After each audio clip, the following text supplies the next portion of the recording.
तो क्या हाल ऑफिसर्स के। आई होप आपकी तैयारी बढ़िया चल रही होगी और आप अपने डेली टारगेट्स को अचीव कर रहे होंगे। मेरा नाम है ऋषभ। ये जो मैंने सीरीज शुरू करी है मिशन इंस्पेक्टर, इसमें आज हम करेंगे स्टैटिक जीके के मोस्ट एक्सपेक्टेड क्वेश्चंस। इसका ये दूसरा पार्ट है, एक पार्ट हम ऑलरेडी कवर कर चुके हैं। तो चलिए स्टार्ट करते हैं हम अपने पहले क्वेश्चन के साथ। तो पहला क्वेश्चन क्या है, देखो पहला क्वेश्चन क्या है। पहला क्वेश्चन बोलता है कि which gas is the major component of biogas. ठीक है, इन गैस में से मेजर कंपोनेंट क्या है बायोगैस का, बताओ मेजर कंपोनेंट क्या है बायोगैस का इनमें से। तो इनमें से क्या है, मीथेन। मीथेन जो है वो बायोगैस का मेजर कंपोनेंट है। और कितने परसेंट होती है बायोगैस में, ये होती है अराउंड 75%। ठीक है, और मीथेन का फॉर्मूला CH4। ये मीथेन जो है वो किसी और गैस का भी मेजर कंपोनेंट है। कौन सी गैस है वो, इन्हीं यहीं लिखी है वो गैस, बताओ करो गैस किसकी है, CNG। ठीक है, तो मीथेन जो है वो CNG का भी मेजर कंपोनेंट में आता है। ठीक है, ऊपर हमारी गैस है LPG। LPG किससे मिलकर बनी होती है बताओ। LPG बनी होती है हमारी प्रोपेन प्लस ब्यूटेन के मिक्सचर से बनी होती है। ठीक है, और इसमें जो मेजर कंपोनेंट है वो क्या है, वो है ब्यूटेन। ठीक है, तो जो हमारी LPG है ये ऑर्डरलेस गैस है। ठीक है, इसमें मतलब ये जब बनती है तो इसकी कोई भी स्मेल नहीं होती है। तो जो हमारे LPG के सिलेंडर होते हैं उनमें तो हमें स्मेल आती है, जो वो गैस लीक करती है तो हमें स्मेल आती है। वो कौन सी गैस उसमें मिलाई जाती है कि ताकि उसमें से स्मेल आए, बताओ। तो उसमें मिलाया जाता है इथाइल मर्सेप्टेन। क्या मिलाया जाता है, इथाइल मर्सेप्टेन। ठीक है, इथाइल मर्सेप्टेन मिलाया जाता है ताकि जब कभी भी LPG गैस लीक हो तो उसमें से हमें कोई स्मेल आ सके। ठीक है, तो जो आपको घरों में जो जब गैस बोलते हैं गैस लीक कर रही है तो जो एक स्मेल आती है वो इस इथाइल मर्सेप्टेन की वजह से आती है। ठीक है, चलो नेक्स्ट क्वेश्चन देखते हैं। नेक्स्ट क्वेश्चन बोलता है कि which of the following association was formed in Maharashtra to get social justice for weaker section of society. बोलते हैं जो नीचे दी गई हैं इनमें से कौन सी एसोसिएशन जो है वो महाराष्ट्र में बनाई गई थी ताकि सोशल जस्टिस मिल सके वीकर सेक्शन ऑफ सोसाइटी को। तो कौन बनाया गया था महाराष्ट्र में, कौन सी एसोसिएशन थी, वो थी सत्यशोधक समाज। और कब बनाया गया था, ये बनाया गया था हमारा 1873 में। और एक बहुत ही फेमस पर्सनैलिटी थी जो जिसने इसकी स्थापना करी थी। क्या नाम था उनका, बताओ क्या नाम था उनका, ज्योतिबाई फूले। ठीक है, ज्योतिबाई फूले। ठीक है, याद रखना है कि सत्यशोधक समाज कहाँ का है, महाराष्ट्र में बनाया गया था। ठीक है, कब बना, 1873 में। किसने बनाया, ज्योतिबा फूले ने। ठीक है, इंपॉर्टेंट है ये, आपको याद होना चाहिए। ठीक है, नेक्स्ट देखते हैं। नेक्स्ट देखो, नेक्स्ट क्वेश्चन हमारा match the columns in states. और जो ये कल्चर फेस्टिवल्स है इनको आपस में मिलाना है कि कौन सा फेस्टिवल कहाँ होता है। तो देखो सबसे पहले तो एलिमिनेट कर लो कि लोहड़ी कहाँ होती है। लोहड़ी होती है हमारी पंजाब में। ठीक है, तो ये मिल गया इसके साथ। ठीक है, अब देखो झारखंड। झारखंड में तो पहले देखो ऑप्शन में देख लेते हैं कि डी को तीसरा यहाँ भी मिल रहा है। ठीक है, तो एक तो एलिमिनेट हो गया, ये वाला तो नहीं है, उन दोनों में से ही है कोई। ठीक है, अब देखो झारखंड कहाँ, झारखंड में कौन सा फेस्टिवल मनाया जाता है। झारखंड में सीधे सामने लिखा है कर्मा, जो है वो झारखंड का है। ठीक है, और तेलंगाना का है बाथुकामा। तेलंगाना का फेस्टिवल क्या है, बाथुकामा। हिमाचल प्रदेश का क्या है, चैत्रोल। ठीक है, तो इस तरह से जो झारखंड है उसका फेस्टिवल क्या हो गया, कर्मा। हिमाचल का क्या होगा, चैत्रोल। ठीक है, और तेलंगाना का क्या हो गया, बाथुकामा। और पंजाब का हो गया लोहड़ी। ठीक है, तो कौन सा आंसर हो जाएगा, हमारा फर्स्ट ऑप्शन जो है वो इसका राइट आंसर हो जाएगा। ठीक है, चलो नेक्स्ट क्वेश्चन देखते हैं। अब नेक्स्ट है कि which of the following word was not a part of original preamble. इनमें से कौन सा जो वर्ड है वो ओरिजिनल प्रेम्बल का पार्ट नहीं था। ठीक है, तो जब आपने पढ़ा होगा तो वहाँ जो पुराना प्रेम्बल था जो अमेंडमेंट से पहले का था उसमें सॉवरिन तो था ही था, डेमोक्रेटिक भी था ही था, रिपब्लिक भी था ही था। तो जो ये सेक्युलर वर्ड है ये वर्ड जो था वो बाद में ऐड किया गया था। ठीक है, और बाद में कब ऐड किया गया था, ये 42nd अमेंडमेंट जो हुई थी 1976, ये उससे हमारा जो वर्ड है वो प्रेम्बल में ऐड किया गया था। ठीक है, तो आंसर क्या हो जाएगा इसका, तो इसका आंसर हो जाएगा सेकंड। ठीक है, नेक्स्ट क्वेश्चन देखते हैं। तो नेक्स्ट है, बोलता है which river basin originate from western ghat range of Karnataka state and has many tributaries such as Noyyal, Kabini, Arkavathi and Amaravati. ठीक है, अब देखो ये क्वेश्चन, देखो एक नदी है उसकी ट्रिब्यूटरीज दी गई हैं ये। ठीक है, ये भी बताया गया कि वो कौन सी स्टेट से निकलती है और कौन से घाट से निकलती है। अब इन इन चारों नदियों में से बताओ कि वो कौन सी नदी होगी। तो देखो जो कर्नाटका स्टेट है तो उसमें से इनमें से कौन सी नदी निकलती है। देखो साबरमती जो नदी है वो कहाँ से निकलती है बताओ। ये तो हमारी राजस्थान के उदयपुर से निकलती है, ठीक है। पेरियार, पेरियार तो केरला की सबसे बड़ी नदी है, तो ये केरला से निकलती है, ठीक है। तो इसका आंसर क्या हो जाएगा, इसका आंसर हो जाएगा कावेरी।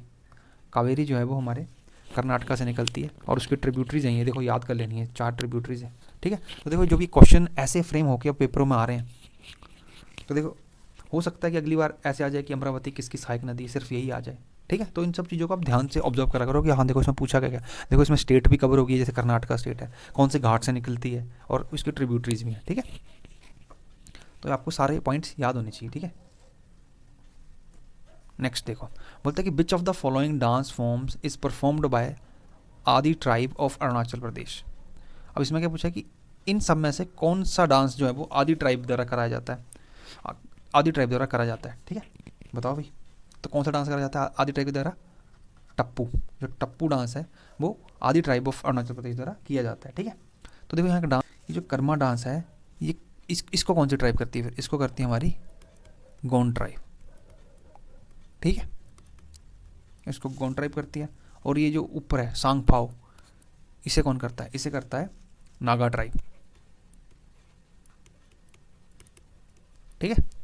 तो ये पॉइंट आपको याद रखने हैं, ठीक है। तो क्या आंसर है इसका, आदि ट्राइब कौन सा डांस करती है, टप्पू, ठीक है। चलो नेक्स्ट देखते हैं। नेक्स्ट हमारा question number 7th, which of the following state had the highest percentage of scheduled tribe in the country as per census of 2011। बोलता है कि इन स्टेट्स में से सबसे हाईएस्ट एसटी की परसेंटेज एज पर सेंसस 2011 कौन सी स्टेट में है, ठीक है। बताओ फिर कहाँ पे है, मध्य प्रदेश में, ठीक है।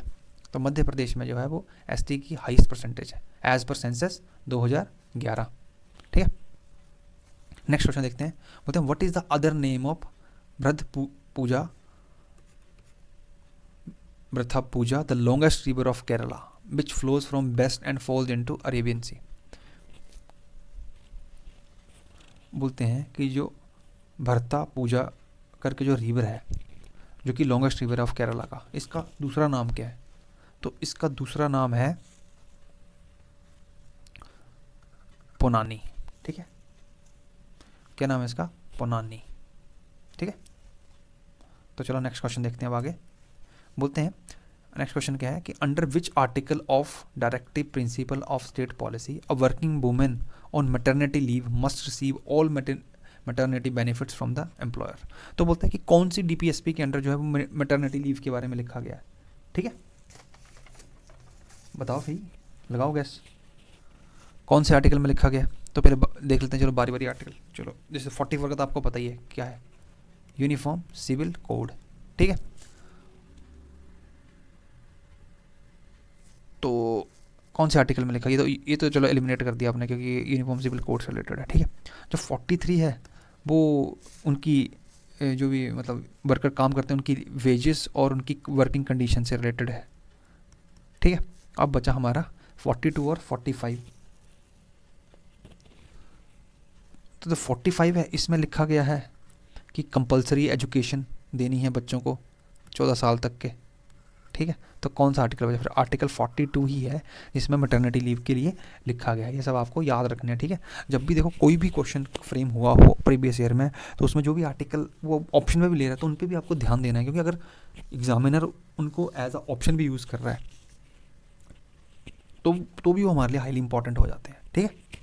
तो जो बाकी जो ऑप्शन में भी आर्टिकल वगैरह होते हैं इनको ध्यान से देख लिया करो, ठीक है। तो चलो नेक्स्ट क्वेश्चन देखते हैं। बोलता है the headquarter of Ghadar movement was located in which of the following places. अब ये बताओ मुझे कि जो गदर पार्टी थी वो एस्टैब्लिश कब करी गई थी। वो एस्टैब्लिश ही करी गई थी 1913 में, कहाँ, यूएस में, ठीक है। तो इसका हेड क्वार्टर क्या है, इसका हेड क्वार्टर था सैन फ्रांसिस्को, ठीक है। और इसके फाउंडर कौन थे, लाला हरदयाल जी, ठीक है। और सोहन सिंह इसके फाउंडर थे, ठीक है। ठीक है। जो हमारी गदर पार्टी थी उसके ये फाउंडर थे लाला हरदयाल जी और सोहन सिंह जी, ठीक है। और कहाँ कब करी गई थी ये मतलब कब इसको बनाया गया था? 1913 में यूएस में। और हेडक्वार्टर क्या है इसका? सैन फ्रांसिस्को, ठीक है। चलिए नेक्स्ट क्वेश्चन देखते हैं। तो जो हमारा अगला क्वेश्चन है बोलता है कि who among the following personality was appointed as a legal adviser of constituent assembly that draft the document of the constitution. इनमें से किसे इनमें से कौन अपॉइंट किया गया था as a legal adviser of constituent assembly that draft the document of the constitution? बताओ भाई कौन थे लीगल एडवाइजर? तो कौन थे लीगल एडवाइजर? हमारे थे BN राव, ठीक है। याद कर लेना कि जो हमारे लीगल एडवाइजर थे कॉन्स्टिट्यूंट असेंबली के वो कौन थे? BN राव, ठीक है। अब नेक्स्ट क्वेश्चन है बोलते हैं कि इन which state of India Sher Shah tomb located? अब बताओ शेर शाह जी का टॉम्ब कहाँ पे लोकेटेड है? ये लोकेटेड है हमारा बिहार में। अब बिहार में भी जो जगह है उसका नाम क्या है? सासाराम, ठीक है। सासाराम बिहार में इनका जो है वो टॉम्ब है, ठीक है। इन्होंने सूर्य एम्पायर खड़ा किया था, ठीक है। और कौन सा टाइम था इनका जो जब इन्होंने ये करा था? ये करा था इन्होंने 1540 से 1545 तक, ठीक है। हुमायूं को हराया था इन्होंने, ठीक है। नेक्स्ट देखो बोलते हैं कि Mohiniyattam is the dance form of which state? अब बताओ भाई जल्दी बताना, इसका आंसर तो आपको देखते बता देना चाहिए। कहाँ किसका है? केरल का है। अब केरल का एक और डांस है भाई, क्या है? कथक कली। अब जो कथक कली है वो किसको डिपिक्ट करता है? वो हमारे रामायण और महाभारत को डिपिक्ट करता है, ठीक है। तो ये सब आपको पॉइंट, ये तो आपको ऐसे नहीं टिप्स में होनी चाहिए, ये तो देखते ही, इसमें ज़्यादा टाइम नहीं लेना है, ठीक है। नेक्स्ट क्वेश्चन देखो बोलता है कि हु इंट्रोड्यूस्ड, नेक्स्ट क्वेश्चन है कि उसमें बोलते हैं who introduce मनसबदारी system into the administration under the Mughals? इनमें से किसने जो था वो मनसबदारी सिस्टम जो है था वो मतलब इंट्रोड्यूस किया था? बताओ किसने किया था? मनसबदारी सिस्टम था वो किसने किया था? वो अकबर ने किया था, ठीक है। नेक्स्ट ये जो है हमारा लास्ट क्वेश्चन है, नहीं लास्ट नहीं सेकंड लास्ट क्वेश्चन है, इसका देखो और क्वेश्चन है ये देखो जो RK वीजापुर है played which of the following musical instrument? ये कौन से म्यूजिकल इंस्ट्रूमेंट को बजाते थे? बताओ किसके लिए फेमस है RK वीजापुर? कल हमने सितार, तबला, संतूर, फ्लूट इन सब से रिलेटेड पर्सनैलिटीज़ को पढ़ लिया था, सरोड के रिलेटेड पर्सनैलिटी को पढ़ लिया था। आज हम पढ़ रहे हैं, आज हम बताओ RK वीजापुर ये कौन सा इंस्ट्रूमेंट बजाते हैं? ये बजाते हैं हमारा हारमोनियम। तो देखो आज हारमोनियम से भी एक नाम ऐड हो गया, क्या नाम है? RK वीजापुर, ठीक है। नेक्स्ट क्वेश्चन देखो, नेक्स्ट बोलता है विच of the following is enforced by the Indian constitution? Enforceable मतलब इनमें से कौन सी ऐसी चीज़ है जो इन्फोर्सेबल है बाय इंडियन कॉन्स्टिट्यूशन, ठीक है। इनमें से बताओ जो रूल ऑफ लॉ से इन्फोर्स करी जा सकती है वो है हमारे फंडामेंटल राइट्स, ठीक है। तो इसका सही आंसर क्या है? फंडामेंटल राइट्स आर इन्फोर्सेबल, ठीक है। तो चलिए बहुत बहुत शुक्रिया आपने वीडियो यहाँ तक देखा। आपको होप इसमें से सीखने कुछ मिला होगा। मैं और भी क्वेश्चन अब ऐसे ही लाऊंगा डेली बेसिस पे जो इंपॉर्टेंट है भाई, जिससे आपकी रिवीजन में हेल्प हो सके।